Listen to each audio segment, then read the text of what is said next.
I feel the spirit moving in me. I feel the spirit moving in me.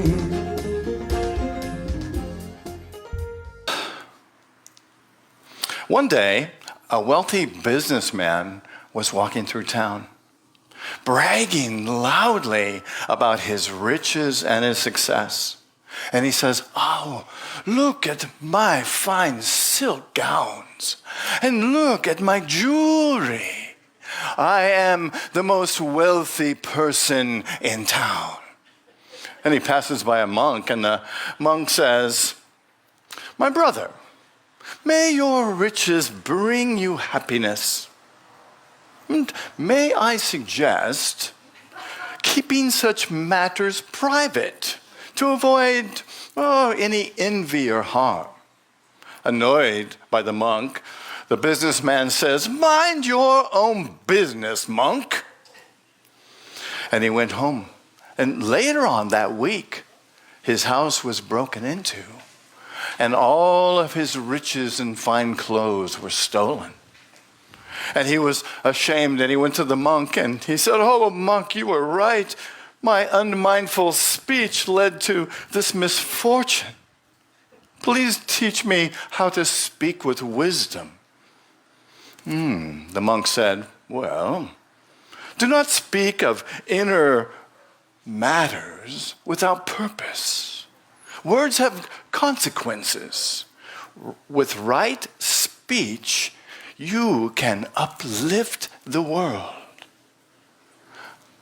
The businessman took these words to heart and became more conscious of his speech and learned to speak with compassion and productivity and value. This parable highlights the mindfulness that's possible for us when we are really present with what we're speaking. We're really present to what we say and not just kind of flippantly saying things from time to time. You ever do that? Find yourself mid-sentence saying something that you wish you never said? So today we're going to talk about how can we curb that, right? How can we be conscious enough to be present in every moment with the things that we say? You know, when the Buddha became enlightened in that famous story, a few minutes later he met with some friends. And he started talking to his friends, and he taught them the Four Noble Truths. And the first one is that suffering is customary. For us in human bodies, it's customary for us to suffer sometimes. No big deal, it just happens. That's the first noble truth. And the second one is that suffering is caused by craving and attachment, right? Oh, I just gotta have that chocolate, or I just gotta have these clothes, or I just gotta have these jewels, or I just gotta have the power. And then when we get it, we suffer. And it's also caused by attachment, I want to hang on to my good looks all my life. I'm going to hang on to my youth all of my life. And I'm going to hang on to all my attachments and all my things. And when they go away, what happens? We suffer, don't we? So that's the second noble truth. Don't get too depressed because there's help coming. The third one says suffering can be transcended. Take a breath. So we can transcend suffering. You can transcend suffering, and we're going to talk about that today as we continue on this path to enlightenment or to nirvana. And the fourth noble truth is actually, the Buddha talks about the Eightfold Path.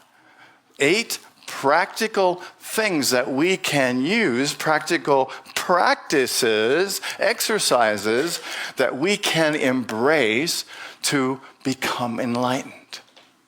The first week we talked about right view at the top of the picture there, and that's kind of like how do we see the world? You know, what is the appropriate way to look at the world, to look at our circumstances? And it's really about looking beyond the illusion that what we see is what it is. And then we go to the second noble truth, which we talked about last week, which is right thought. And it's about how can we practice cultivating intentional thoughts, right? So that we spend the predominant amount of time thinking about thoughts that are going to be beneficial in our lives and for the world, as opposed to thoughts that condemn and create hatred and separation. And so today, we're going to talk about right speech and how can we take right view, right thought, and then create with that right speech. Because we know that our words create our world. The things that we say repel from us, create separation, or they open the doors of love and bring that love to us. I don't know about you, but I want some of that. Right? I want more of that love. I want more of that peace. I want more of that joy. And so the things that we speak actually create what we experience in our life. You know, I have a friend of mine who's a real pessimist. And we were talking about affirmations one day. And he said, I got the perfect affirmation. And I'm like, well, what is that? And he said, well, I started out with nothing, and I still have most of it.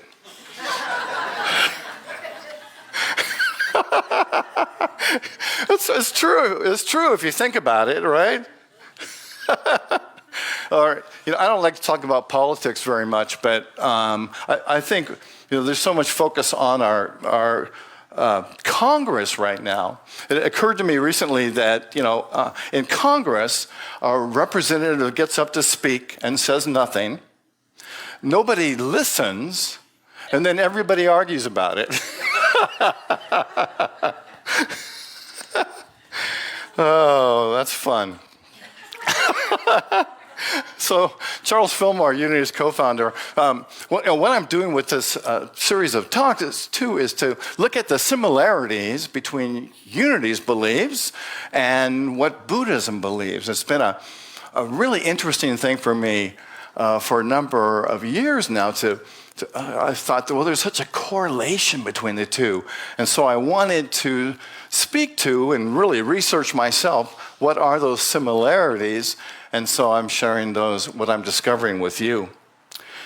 Charles Fillmore, in talking about words and speech, said, words are the outlet of concentrated thinking.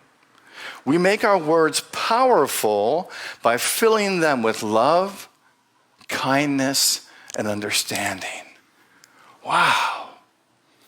Imagine if you spoke and everything that you spoke was based on those three things: love, kindness, and understanding. Imagine what the world would be like. God forbid our Congress might learn to speak like that. And the Buddha similarly said, words have the power to both destroy and heal. When words are both true and kind, they can change our world. Wow.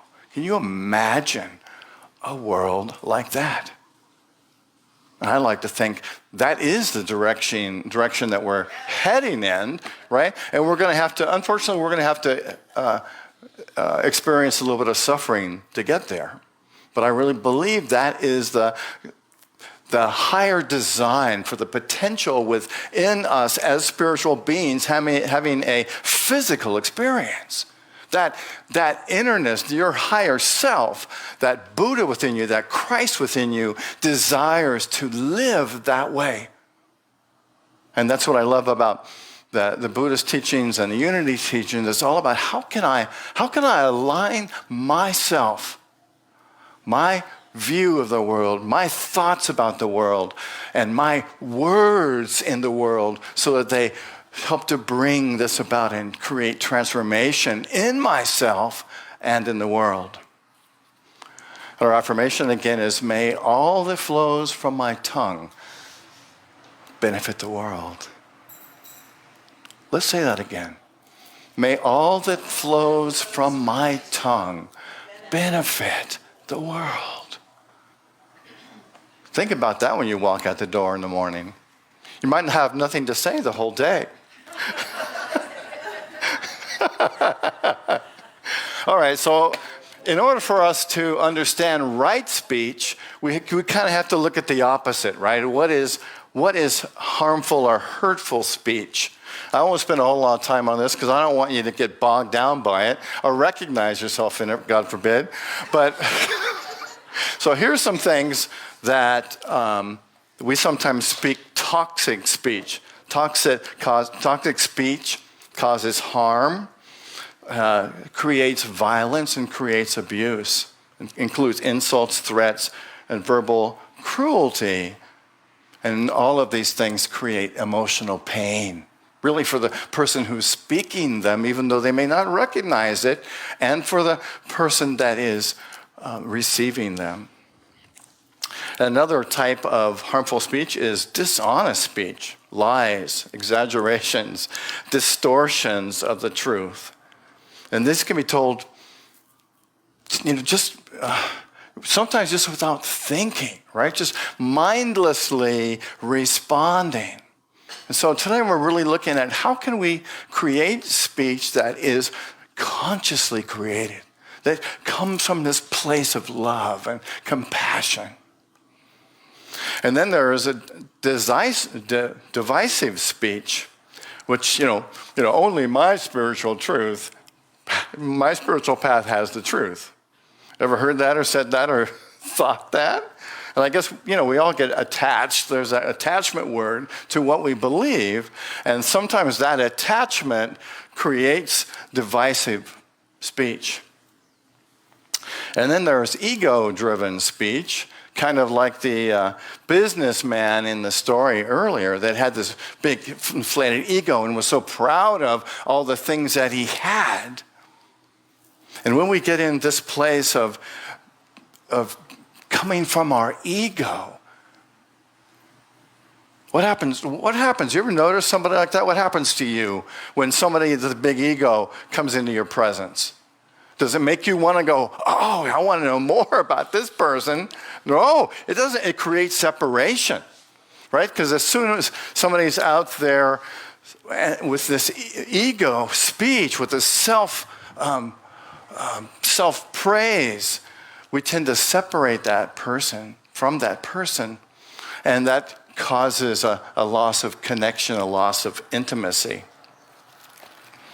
Another thing that we can do is attachment-based speech, arising from craving or from jealousy or from obsession. And, one I've heard in some of the conversations I've had or spiritual counseling that I have done is people say, I'm not going to forgive that person no matter what, right? And because I am so mad at them, I'm going to hold this grudge against them, thinking it's hurting them, right? When they're off doing their thing, enjoying their life, and I'm sitting at home on the couch, mad, right? I'm not going to forgive that person. And that comes out of attachment. I'm attached to who I think I am, and I'm going to hold on to that. I'm going to be strong, we think, as we sit in our chair, deflated and powerless. So the idea is then to forgive, to have the consciousness to be able to say, I'm sorry. I made a mistake. I was unconscious. Please forgive me. And the last type of speech that is harmful is reactive or compulsive or angry speech. You ever make that speech? In the middle of it, you're thinking, oh man, this is horrible. right? But you've already started it, right? And you're putting somebody down and you're just going there, right? You're calling in all I almost said devils. There ain't no devil, but you're calling in all of this craziness and being a genius at putting this person down, right? It's like, oh man, I am so good, right? I am cutting them to the quick, baby. And and it's just coming out of this anger and this adrenaline that happens when we can get ourselves, kind of psyched up or worked up and angry. And it's so bizarre because it kind of feels powerful in a way, doesn't it? You ever notice when you get into that space and you're just rolling, but it's so deceiving because it feels like it's power, but it's really not. The power comes, as we'll talk in a bit, about what we can do when we're in that space to stop that pattern. The Buddha recognized speech's dual capacity to either liberate us or harm us. And he taught that right speech is the wise use of our tongues. The wise use of our speech, being conscious, being aware of what we're saying. Similarly, unity teaches aligning with divine love, with that presence of love that is the essence and the truth of who we are. And speaking from that place, connecting with that place. Sometimes it's just a matter of really tuning in and saying, I want to come from here. I want to be present to the love that's here, to the joy, the peace, the compassion that's here. In writing this talk, I realized I had the thought that in some way, I believe that negative speech affects our brains. That negative speech affects our physiology, our psychology, and even our physical health. And so I'm a fan of neuroscience, and so I looked into it, and I found evidence that negative speech and verbal hostility can negatively impact our brain. It impacts our brain as the speaker, and it impacts the brain of the person we're speaking to. Research shows that exposure to hostile, offensive speech activates the brain's response to want to fight or flight or freeze. And it actually introduces cortisol into our body, into our mind, and the cortisol damages the parts of our brain that deal with immunity and cognition and emotional regulation. So if we are a chronically angry person, we are affecting our brain.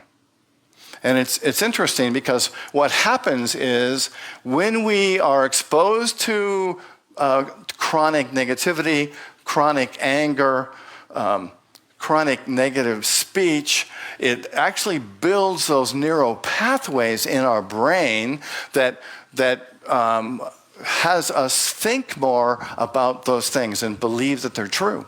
Or if we're on the end of it and we're speaking with anger, it builds the neural pathways so that those become the largest freeways in our brain to perpetuate more of the same kind of thinking.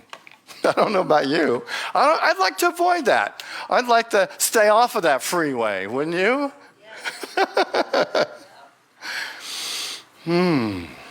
In essence, neuroscience confirms that toxic speech impacts both mental and physical health, raising stress, depleting cognitive resources, damaging social skills, and negatively shaping neural pathways over time.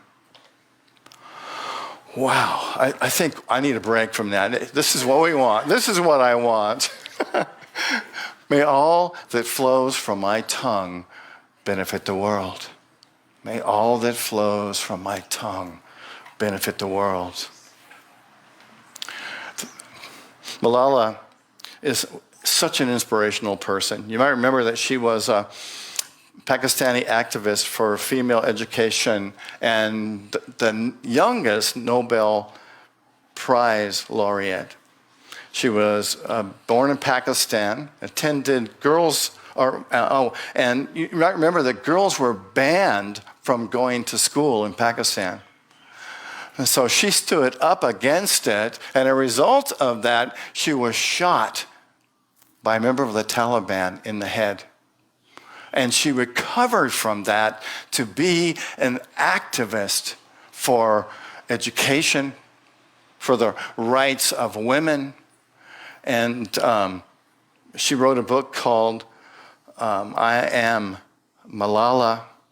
And I love one of her quotes where she said, I raise my voice not because I am important, but because my voice can make a difference. Wow, and she shows the power that we have in our voices, in your voice, to make a difference in the world. Wherever you are, whatever you're doing, you have that amazing power to use your voice to be an instrument of harmony and love and peace and joy and truth. Okay, so you're saying, well, how do I get this happy brain? Well, right speech is the key to having a happy brain, one of the many things. So here are some ways that you can develop a happy brain. And the first one is to actively listen. You ever been in a conversation, somebody's speaking to you, and you're looking over their shoulder, and you're thinking, oh, there's a food truck, right? Or there's so-and-so. You know, but to actively listen, to create compassion and create unity, pull yourself back and listen to that person. Really pay attention. Train yourself, right? Whatever you're thinking about, you can deal with that later. Those things that seem important will come back to you. You can deal with them later, but just be present in the moment for that person. And one way of doing that is by asking good questions.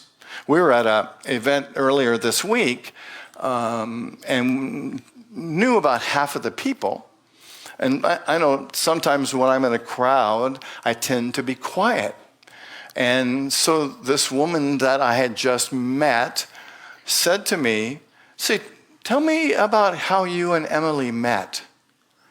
And it was such a good question, right?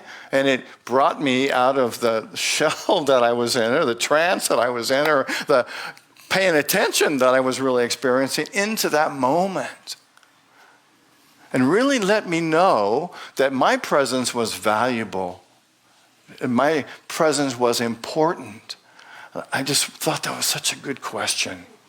So practice right speech by asking good questions. Another thing we can do is to offer sincere encouragement. You know, it seems to me that one of the great benefits that we have on this planet with our friends, with our family, is to encourage each other to do the best that we possibly can in every situation. Just really encourage the people around you to be the best they can be, to encourage their talents and their skills and their abilities, and sometimes when they're shy, to open up and to speak. The next thing we can do is to offer sincere encouragement. To say something like, I really believe in you. I really know who you are. I see who you are. You are amazing. Be some of that. Do some of that. Share some of that. Because, we're all here as part of this consciousness of love and light and change in the world. So reach out and bring that out of people. And oops, I keep doing that. Don't want to talk about the next one? That's not true. But that is to apologize when you cause harm. An apology is one of the greatest communicators of unity, right? And togetherness and creating harmony. And, a lot of us weren't brought up thinking that apologizing is important.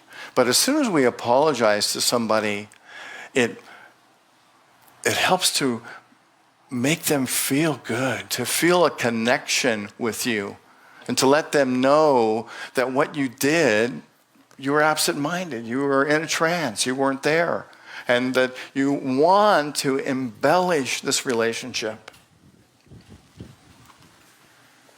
And the next one is to diffuse conflict. Anybody ever get in conflict? And what happens to you when you get in conflict? Do you relax?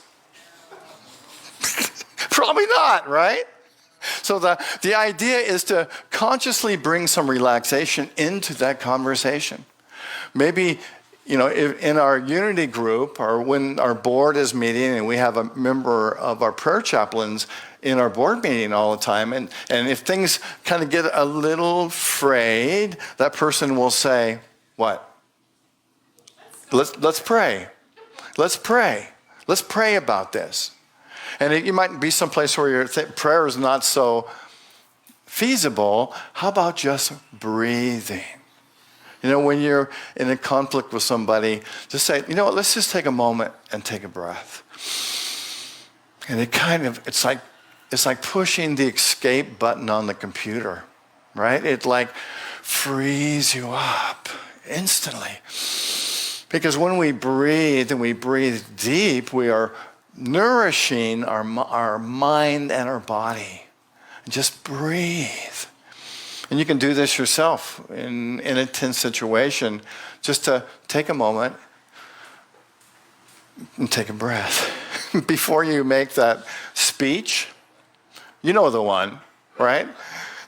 Before you make that speech that's going to tell the person exactly who you think they are and you tell them all the mistakes they made and let them know what a lousy piece of furniture they are. If you just take a breath, okay. Before you respond, take a breath. And you'll find that your response is going to be at a whole different level. And the last one is to compliment others. A few years ago, Emily and I went to the vet. We had a rabbit that was sick, and went to the vet. And when we were in the vet's office, the aide said to me, "I know you." I'm like, how is that possible? Of course, everybody on Maui knows everybody else, right? And she says, "But I was in Costco a week ago, and I was really anxious. A lot of things in my life were hurting, and it was really a rough time for me. And I just felt so alone, and I was so anxious. And she said, I saw you in the refrigerated vegetable room, and you were stealing blueberries." No, not really. And she... And she said, "And you just looked at me and you smiled." And she said, "That was amazing. I needed that." She said, "I needed that contact. And I appreciate you so much for being so present, just to smile at me." And I think what she said is wonderful, not because of acknowledging what I did, but because she took the time to say that she recognized me and to appreciate me and to compliment me. We don't spend enough time in our society, I don't think, complimenting each other, right?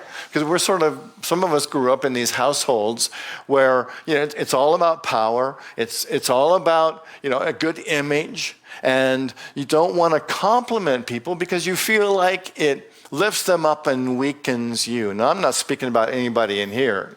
I'm speaking about myself, right? This is what I've found that I sometimes do or have done and not taking the time to compliment people. You know, because when we compliment people, it raises them up, right? And it doesn't diminish ourselves. In fact, it does just the opposite.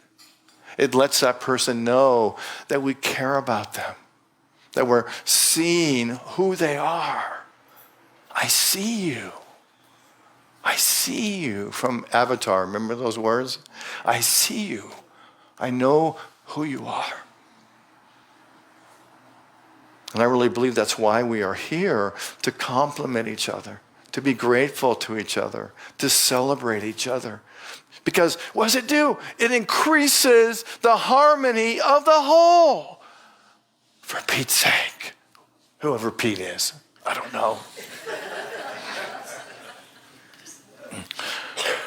You know, our words shape our world. Our words can close down to make small, or our words can open our hearts and open the hearts of others, open the truth that we're all here to show for each other.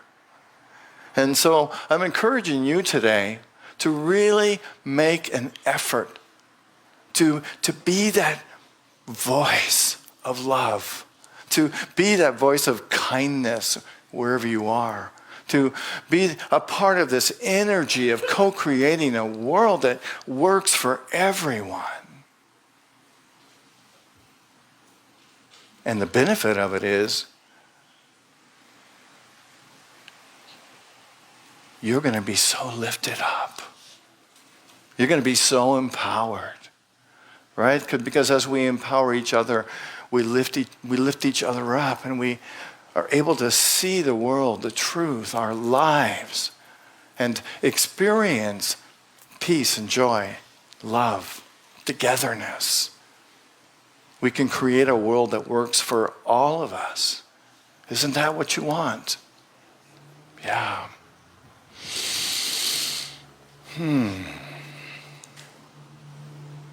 Our words shape our world.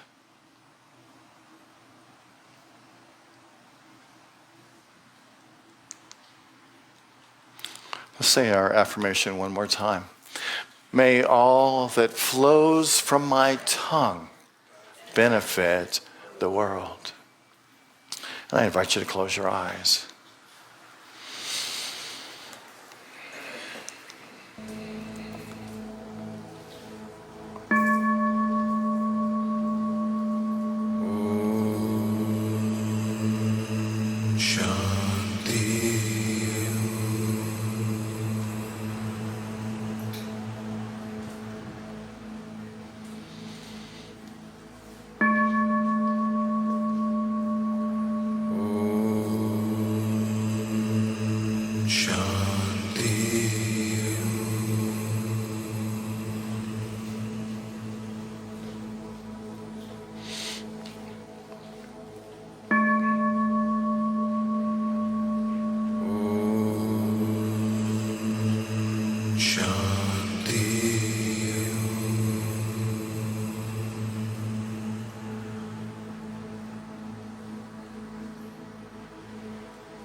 Breathing in and breathing out.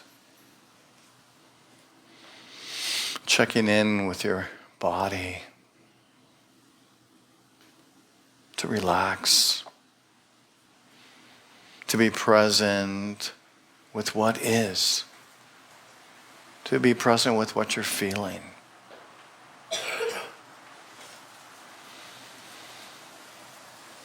Breathing in and breathing out.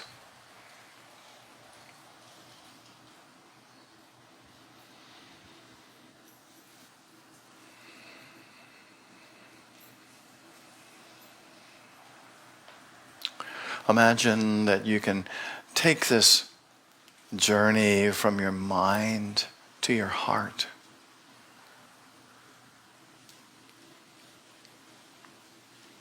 And breathe into the area around your heart.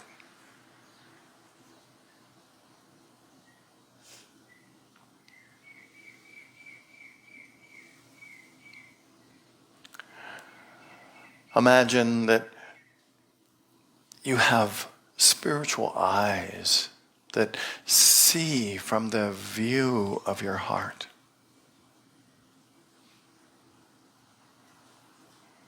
That see the world filled with love.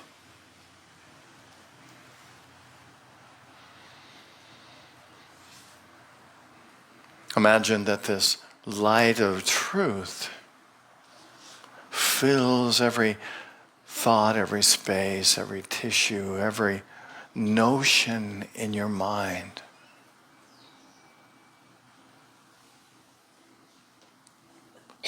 And feel the feeling that having loving thoughts has.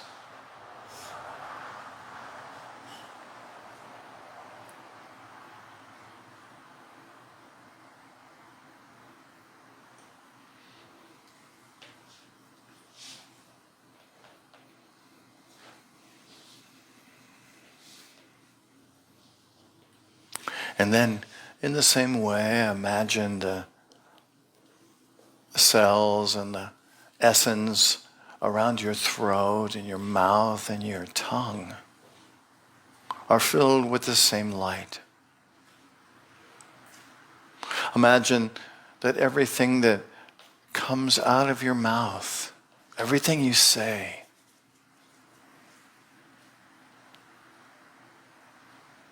spreads love.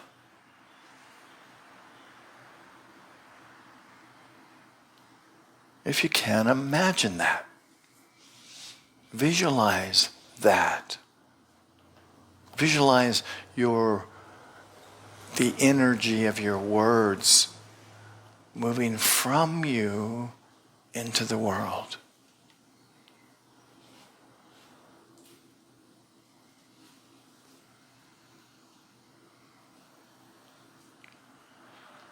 As you breathe in and breathe out,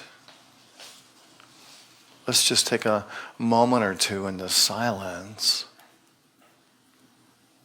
to hold this vision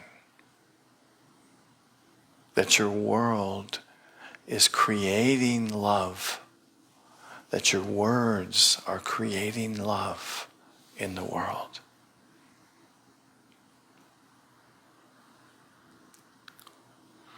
And let's hold that thought together.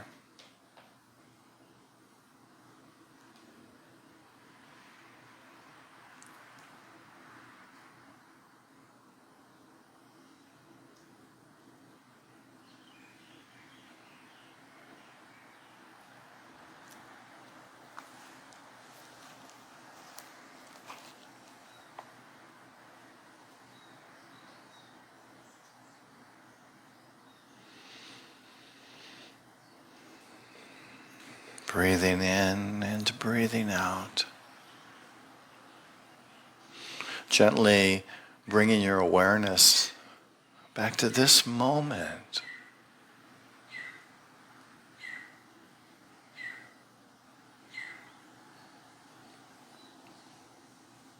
And I invite you to open your eyes whenever you're ready.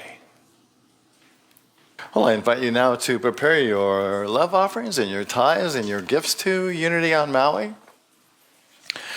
And as you bring them forward, invite you to sort of do it consciously, to really pay attention to what you're feeling as you give, to pay attention to what it means for you to give. And that to recognize that it is through giving that you receive. It's an old adage, but I believe it's 100% true. I believe that when I give, it opens me up to receive. And on the other hand, if I'm holding back and not giving, kind of creates almost like a shell or a barrier around me.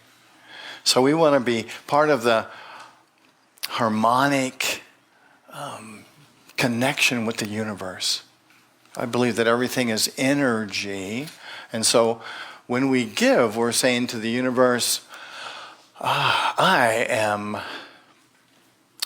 almost wanted to go into the merchant there for a minute, because it's not an egotistical kind of thing. It's an opening kind of thing. If I'm giving to the universe because I love the universe so much, and opening myself to receiving from it. So as you hold your gifts and bless your gifts, let's affirm and pray together our prayer for prosperity, which begins, and let's say it together. Through a grateful, giving heart, my mind and life overflow with the abundance of God's all-providing, infinite supply. And so it is. Namaste. Thank you, loving Spirit, for these gifts that have come to us in love. We hold them, we bless them, we give thanks for them, knowing that they're moving through this ministry and out into the world. And we behold a world filled with love, light, joy, and peace. And so it is. Thank you. All right, we've got just a few announcements today. If you'd like to bring flowers some Sunday morning, we would love to show them behind me and to tell your story or what it is, however you'd like those flowers to be mentioned or donated. And there's a sign-up sheet in the back. You can sign up, pick a date, sign up, and let me know how you'd like those flowers donated, and love to celebrate with you. And Prashante continues to do her Tuesday night class. She does a weekly talk on Kundalini meditation and then an experience of that. And that happens from 6 until 7:15 p.m. on Tuesdays right here. And she does request a $10 or $15 love offering, but it's not required. And next week we continue. Oh, I forgot. Carrie's doing a sound bath meditation, April the 5th. Is that? Yes. August. April. I say April. Yeah, get ready for Easter. It's just around the corner. We are moving fast through the universe today. So it's August 4th, August 5th. Get my glasses checked here. There it is. August 5th from 4 to 5 p.m. right here. And next week we continue our Eightfold Path to Enlightenment by looking at right action. Now that we know how to look, now that we know how to think, now that we know how to speak, we're going to look at what can we do? How can we take right action to be a gift of light and love to the world? What are the things that we can embody, embrace as we live our lives in a way that blesses and enriches the world? So we'll talk about that next Sunday. And I think, and my Walk Your Talk is a summary of everything I talked about today. It's in the back. It's pink. Don't leave home without it, or don't leave unity without it. Don't go home without it. And if you're wondering what we talked about today, you can take that with you and get a reminder. So I think with all that being said, hopefully you had an enjoyable morning today. It's been great being with you. Thank you for being who you are and showing up and being present today. And I think, why don't we stand and we'll say the prayer for protection, and then we'll join hands and sing the peace song. Are you good? Yeah. Everybody good? All right. All right, let's say it together. Together. The light of God surrounds us. The love of God enfolds us. The power of God protects us. And the presence of God watches over us. Wherever we are, God is. Where